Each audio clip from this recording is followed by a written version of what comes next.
morning, friends. Myself Kedar Badeka, and today I am taking 21 lecture of your manufacturing technology 2. So, in the previous series of the lecture, we try to discuss about the various things about the plastic technologies. Like in the previous series of the lecture, we also try to discuss about the various types of the plastic, the classifications of the plastic. In the depth, after the classifications of the plastics, we try to discuss about the various basic steps of the plastic, which is the thermoplastics and the thermosetting plastics. And in that classificational manner, we also try to discuss about the various things about the thermosetting plastic and thermoplastics with its detailed types in the manners. We also try to discuss about the various basic properties of the thermoplastic and thermosetting plastics and how we can process to the different kind of the plastic. So after that contents, now in today's lecture we can start the discussions on the various plastic part manufacturing process. अगर हमें plastics में से किसी parts को manufacturing करना है तो फिर कैसे कर सकते हैं, राइट? तो इसके लिए अलग अलग जो है वो प्लास्टिक की मोल्डिंग प्रोसेसेस जो है वो अवेलेबल हैं, और उस मोल्डिंग प्रोसेसेस के जो है वो मशीन्स भी अवेलेबल हैं. उस मशीन को यूज़ कर से, जैसे आपके पास प्लास्टिक के ढक्कन हो गए, प्लास्टिक की बॉटल हो गई, तो ऐसे कई सारे जो है हम लोग डे टू डे लाइफ के अंदर जो है उस टाइप के प्लास्टिक्स जो जो हम लोग यूज़ करते हैं. और कभी हम दिमाग में ये नहीं सोच रहे हैं कि ये किस टाइप के प्लास्टिक से जो है वो बना हुआ है, अगर बना हुआ है तो क्यों बना हुआ है, ये जो प्लास्टिक है वो रिसाइकेबल प्लास्टिक्स है या फिर नॉन रिसाइकल प्लास्टिक्स है. The plastic we can recycle, that is the thermoplastics, and plastic which is not recycles or we cannot produce into the reshapens, or we cannot reshapen, that is the thermosetting type of the plastics, right? तो फिर हमें ये अपने day to day life वाले process के अंदर, life stages के अंदर, पहले तो हमें प्लास्टिक का यूज़ हो सके इतना कम यूज़ करना चाहिए. अगर कर रहे हैं तो फिर एटलीस्ट हम लोग ऐसी प्रायोरिटी सेट करें कि हम लोग जो है वो रिसाइकेबल प्लास्टिक जो है उसका यूज़ करें, तो हमारे अर्थ, हमारी सोसाइटी और हमारे खुद के लिए, हमारी फैमिलीज़ के लिए, हमारी सिटी के लिए काफ़ी अच्छा होगा. तो आज के लेक्चर से जो है वो हम लोग डिफरेंट प्लास्टिक के जो पार्ट मैन्युफैक्चरिंग प्रोसेस है, जैसे कंप्रेशन मोल्डिंग हो गया, ट्रांसफ़र मोल्डिंग हो गया, राइट? तो आज के लेक्चर जो है, आज का लेक्चर जो आपका MP2 का लेक्चर है वो दो पार्ट में मैं आपके साथ शेयर करूँगा. The first part which is the we can try to discuss about the various things about the compression molding process, and in the second part we try to discuss about the transfer molding process. So let's start the discussions over the compression molding process. So we just start the discussions on the process of the molding a material in a confined shapes by applying the pressures and usual heat. तो यहाँ पे आप सोच लीजिए कि compression moulding process में किसी भी प्लास्टिक को उसको जो रिक्वायर्ड शेप में है, जो हमें जो शेप चाहिए उस शेप में कन्वर्ट करने के लिए हमें क्या करना चाहिए. तो उस शेप में कन्वर्ट करने के लिए बेसिकली हमें दो पैरामीटर्स का जो है वो एप्लीकेशंस यहाँ पे लगता है. The first parameter which is the pressures and the second parameter which is the usually heat और प्रेशर को यूज़ करके आप प्लास्टिक को रिक्वायर्ड शेप के अंदर यहाँ पे कन्वर्ट कर सकते हो. The compression moulding, the compression which is one type of the kind of the pressure which we can applied, and if the plastic which is in the heaten or the soften, if it is the heaten conditions, the nature of that heaten conditions of the plastic which is the soft in the nature, so we can easily with applying the less pressure we can reshapen or we can convert into the required shapes with the easily manner. The compression molding process is followed by the two steps. The first step is the preheating and second which is the pressurizing. तो ये जो पूरा process है compression moulding process जो है वो basically 2 step के अंदर जो है वो यहाँ पे फॉलो किया जा सकता है. The first step which is the pre heating process of the plastic and second step which is the pressurizing of the plastics. So here you can see that on your screen यहाँ पे आपके सामने जो है वो एक diagram जो है वो आपको दिख रहा है. उस डायग्राम के अंदर जो है वो एक आपको पूरा कंप्रेशन मोल्डिंग का जो है वो डायग्राम जो है वो आपको दिख रहा है. तो आप यहाँ पे देख लीजिए कि जो लोअर पार्ट्स है विच is the fixed part of your mould while the upper portions of your molding part which is the upper movable portions, right? वो जो है वो अप एंड डाउन जो है वो मूवमेंट कर सकता है. जैसे आपने जो ग्रीन कलर वाला जो मोल्ड है चार्ज है वो प्लास्टिक का रो मटेरियल है वो आपने जैसे वहाँ पे रख दिया. अब आपको जैसा जिस शेप का जो है प्लास्टिक चाहिए उस शेप की जो है वो फिल्ड केविटीज़ जो है वो आपका लोअर मोल्ड के अंदर जो है वो उस शेप को वहाँ पे डेवलप्ड किया होता है, राइट? और वो जो है वो इंजेक्शन पिन के साथ जो है इजेक्टर पिन के साथ जो है वो वहाँ पे बेस के साथ अटैच होता है. जैसे ही आप इजेक्टर पिन जो है वो रिमूव कर दोगे तो वो मोल्ड जो है वो आपको लोअर आपका जो लोअर सेक्शन है उसके साथ उसको आप रिमूव करके रिलीज कर सकते हो. अब ऊपर वाला जो पोर्शंस है वो क्या करेंगे, तो पहले हीट किया हुआ जो प्लास्टिक है जैसे ही आपने वो चार्ज प्लास्टिक जो है वो आपने जैसे ही केविटी के अंदर रख दिया, अब उसी टाइम जो है आप ऊपर वाला जो movable half of the mould portions है वो जैसे ही उसको आप डाउनवर्ड फोर्स जो है वो अप्लाई करेंगे तो वो उस प्रेशर के साथ जो है वो नीचे आएगा. तो वो upper portions of your molding which is help to creating some kind of the pressures during the molding pressures. और जैसे ही वो उसके पास भी वैसा ही शेप होगा जैसा रिवर्स रेप्लिका का होना चाहिए जो आपके ऑपोजिट मोल्ड हाफ के है उसका रेप्लिका वाला एम्बोजिंग पार्ट जो है वो upper portions of your mould half में होगा. अब जैसे वो प्रेशराइज करेगा तो जो प्लास्टिक है वो उस गैप केविटी जो गैप बना हुआ है आपके लोअर पार्ट में उस शेप में जो है वो फॉर्म होने की कोशिश करेगा और जैसे ही वो प्रेशर अप्लाई करेगा तो उस शेप के अंदर वो फॉर्म हो जाएगा, राइट? जितना डेप्थ आपको चाहिए उतना डेप्थ आपको मिल जाएगा, राइट? जैसे वो डाई का डिज़ाइन है उसके ऊपर वो काफ़ी डिपेंड करता है.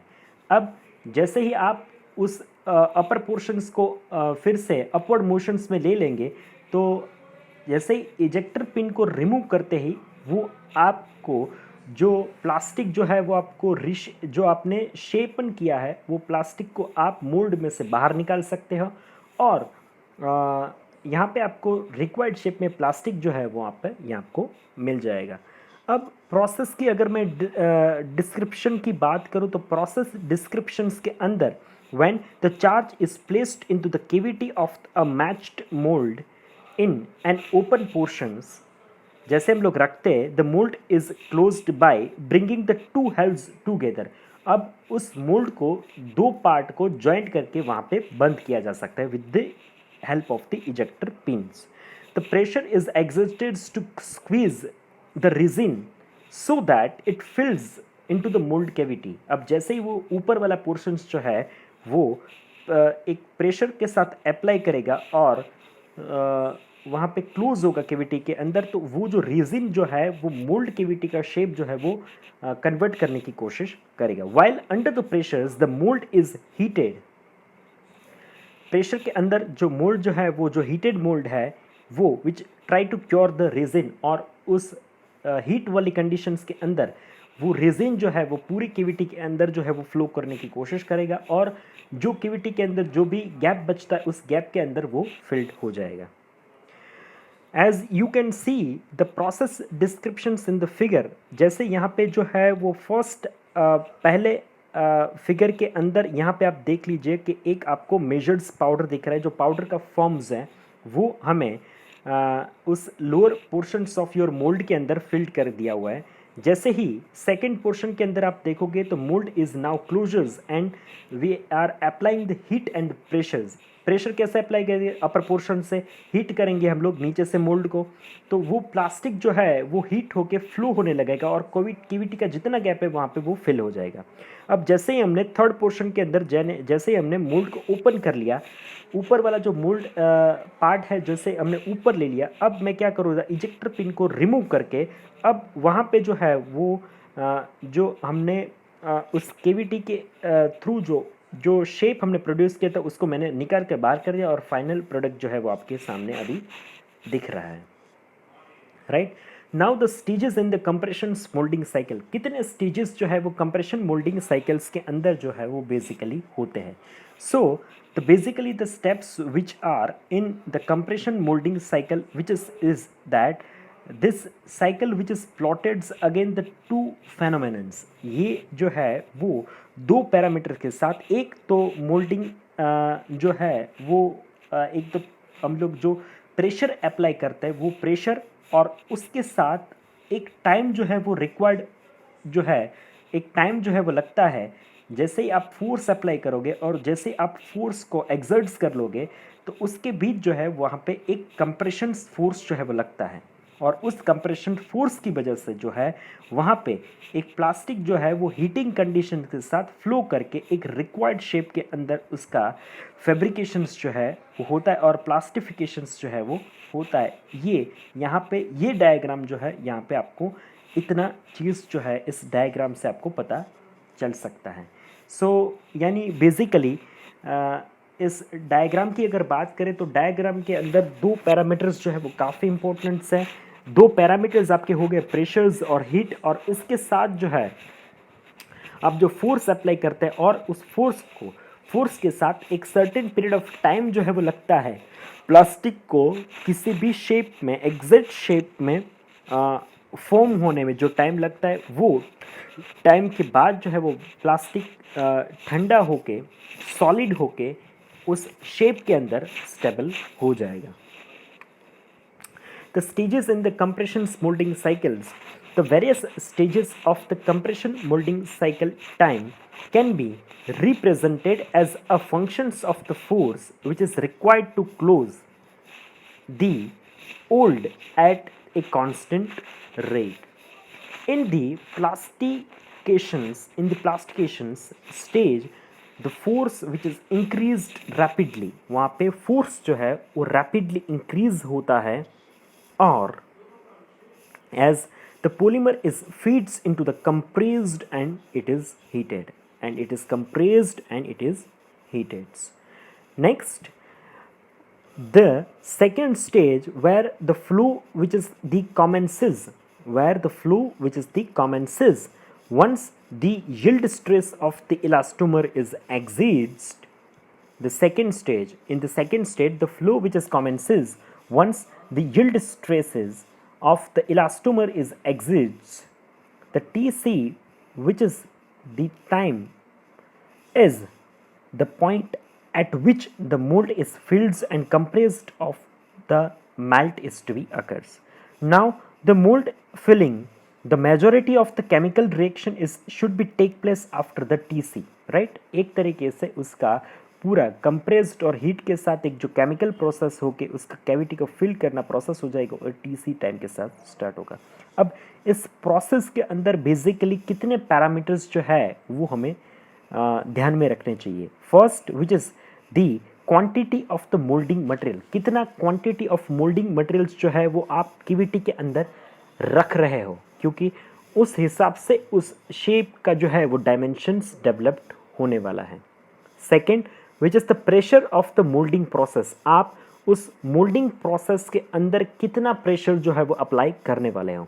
The range of process, general range of process which is in the range of the 2000 to 3000 psi, और अगर हम लोग मेगापास्कल्स की बात करें तो 13.8 to 20.7 मेगापास्कल्स जो है वो इतना टेम्परेचर रेंज जो है, सॉरी इतना प्रेशर रेंज जो है वो इस कंप्रेशन मोल्डिंग प्रोसेस के अंदर रहता है। Now the next which is the moulding temperature range. अब मोल्डिंग टेम्परेचर रेंज जो है वो कितना इस प्रोसेस के अंदर होता है? तो temperature range is mostly from the 300 fahrenheit to the 375 fahrenheit. अगर टेम्परेचर की बात करें तो नॉर्मल टेम्परेचर जो इस प्रोसेस के अंदर अप्लाई किया जा सकता है वो 149 डिग्री सेल्सियस से लेके 191 डिग्री सेल्सियस तक जो है वो इस प्रोसेस के अंदर जो है वो टेम्परेचर जो है वो अप्लाई होता है। Now the cure time variables. अब क्योर टाइम वेरिएबल्स क्या होता है? The period which is required to harden the thermosetting plastic, right. एक टाइम जिसके अंदर वो थर्मोसेटिंग प्लास्टिक है जो पाउडर फॉर्म के अंदर सपोज है, तो वो फ्यूज होके केमिकल रिएक्शन से फ्यूज होके एक हार्ड शेप के अंदर फॉर्म हो सके, right. To the partials and completely polymerization is to be called which is the cure time, right. वो पाउडर फॉर्म से फॉर्म होके फ्यूज होके एक हार्ड शेप के अंदर कन्वर्ट हो सके, उस तक के जो टाइम जो है वो पोलीमराइजेशन प्रोसेस का जो टाइम है, उस टाइम को जो है वो बेसिकली जो है वहाँ पे क्योर टाइम वेरिएबल से जो है वो पहचाना जा सकता है। Now the types of the moulding, compression moulding. So the first which is the sheet moulding compounds. A sheet molding compound process which is involve a placing a reinforcement such as a glassmates between the sandwiches layer of the thermoplastics heating materials to produce a single materials, which is known as a sheet molding compounds. The second process which is the bulk molding compounds. A bulk molding compounds by producing a billet of molten materials that is replaced into a compression molding press which mold the molten materials into the shape, which mold a molten materials into the shapes. Now which types of the material which is used in the compression molding process? So here we can use a thermosetting polymers, जो thermosetting polymers जो है वो use कर सकते हैं। Second which is the fibre reinforced composite materials जो है वो भी यहाँ पे ये कंप्रेशन मोल्डिंग प्रोसेस के अंदर यूज़ किया जा सकता है। The third which is a thermosetting plastics which is the ultra high molecular weight polyethylenes, जो एक तरीके का जो ये रेजिन है वो भी यूज़ कर सकते हैं। और a long fibre reinforced thermoplastic जो है वो भी इस कंप्रेशन मोल्डिंग प्रोसेस के अंदर एज ए रो मटेरियल जो है वो यूज़ किया जा सकता है। और या फिर ऐसा भी बोल सकते हैं कि इस तरीके के प्लास्टिक को जो है वो कंप्रेशन मोल्डिंग से जो है वो प्रोसेस किया जा सकता है। Next which is the material property which is affected by the process. इस प्रोसेस से जो है वो प्लास्टिक मटेरियल की कौन कौन सी प्रॉपर्टीज़ जो है वो अफेक्ट होती है। The first which is the density affect होती है। The second which is the strength of the plastic which is affected, and the anisotropic property which is the fibre orientations which is changed as a coarse grains to the fine grains. This kind of the fiber orientations which is changed as a the properties of the materials of the plastic with the process, with the compression molding process. Next, what are the advantages of the compression molding process? So as let's we discuss the advantages of the compression molding process. This has a low cost of the plastic process, which is a uniform density we can achieve with the compression molding process, uniform shrinkage due to the uniform flow. There is an improved strength or improved impact strength we can achieve with the compression molding process, the dimension accuracy which is quite good. Then the internal stresses and the wrapping are the minimized. यहाँ पे plastic का bending होने के chances जो है वो internal stresses के through जो है वो बाकी बहुत कम हो जाता है। And a very short cycle time, ये प्रोसेस का साइकिल टाइम जो है वो काफ़ी शॉर्ट होता है, तो आप बहुत कम टाइम के अंदर जो है वो आपको प्लास्टिक को रिक्वायर्ड शेप के अंदर कन्वर्ट कर सकते हैं। Then a high volume production which is required for this process. Now what are the disadvantages of this process? अगर डिसएडवांटेजेस की बात करें तो यहाँ पे क्योरिंग टाइम जो है बहुत लार्ज क्योरिंग टाइम जो है वो लगता है compare to other process. Second, there is a uneven parting line which is presents in the mould. Mould के अंदर जो है वो अनइवन पार्टिंग लाइन्स जो है वो प्रेजेंट्स होती हैं। The scrap can not be reprocessed. यहाँ पे जो भी स्क्रैप यानी आप एग्जैक्ट शेप में नहीं, अगर मटेरियल आपका नहीं है, मोल्ड इतना एग्जैक्ट नहीं है, तो आपको प्लास्टिक को रिक्वायर्ड शेप में कन्वर्ट करने के लिए आप उसके ऊपर मशीनिंग प्रोसेस करेंगे ताकि फाइनल टच दे पाए। अब उस प्रोसेस के अंदर जो है वो जो भी प्लास्टिक का स्क्रैप आपके पास डेवलप्ड होगा, उस स्क्रैप को जो है वो आप रीप्रोसेस नहीं कर सकते हैं। Then a high initial capital investment in the form of the machine is required. So this is the kind of the disadvantage of this compression molding process. यहाँ पे इनिशियली बहुत ज़्यादा जो है वो प्लास्टिक के रॉ मटेरियल के form और मशीन के फॉर्म में इनिशियल कैपिटल इन्वेस्टमेंट आपका यहाँ पे लग जाता है। That is the disadvantage. So अगर एप्लीकेशंस की अगर मैं बात करूँ तो जैसे आपके घर के अंदर आपने डिनर सेट देखे होंगे, तो डिनर सेट्स जो है वो जो बेसिकली है वो कंप्रेशन मोल्डिंग प्रोसेस से बनाए जाते हैं। जैसे कि बटन्स हो गए आपके, वो भी कंप्रेशन मोल्डिंग थे, नॉब्स हो गए, राइट। एप्लीकेंट्स जो हाउसिंग्स होते हैं वो जैसे आपके जैसे आपके बाथवेयर के जो प्रोडक्ट्स हो गए, वो जो है वो कंप्रेशन मोल्डिंग से जो है वो बनाए जा सकते हैं। देन अगर उसके और एप्लीकेशंस की अगर मैं बात करूँ तो आपके जैसे रेडियो के जो बॉक्सेस होते हैं, केसेस होते हैं, वो देन ऑटोमेटिव्स के अंदर आप अब तो आप देख ही रहे होंगे कि ज़्यादातर ऑटोमोबाइल्स के अंदर जो है वो हार्ड प्लास्टिक्स जो है उसका यूज़ होने लगा है। तो वहाँ पे ऑटोमोबाइल्स के अंदर भी काफ़ी जगह पे जो है वो प्लास्टिक यूज़ होता है। देन द एस ट्रेज और इलेक्ट्रिकल पार्ट्स के अंदर जो है वो यहाँ पे जो है वो कंप्रेशन मोल्डिंग से बनाए हुए जो है वो प्रोडक्ट ज़्यादा तौर पे यूज़ होते हैं। तो आज के लेक्चर के अंदर हमने ये कंप्रेशन मोल्डिंग प्रोसेस जो है वो डिस्कस करने की कोशिश की है। अगर आपको कोई भी डिफ़िकल्टीज़ है तो कमेंट सेक्शन में आप मुझे पूछ सकते हैं, कमेंट सेक्शन में मुझे पूछ सकते हैं। और आप जो है अपना एनरोलमेंट नंबर जो है वो आपके कमेंट सेक्शंस में लिख दीजिए, which is counted, which is your online attendance. So this is all about the today's lecture. Thank you so much for watching this lecture.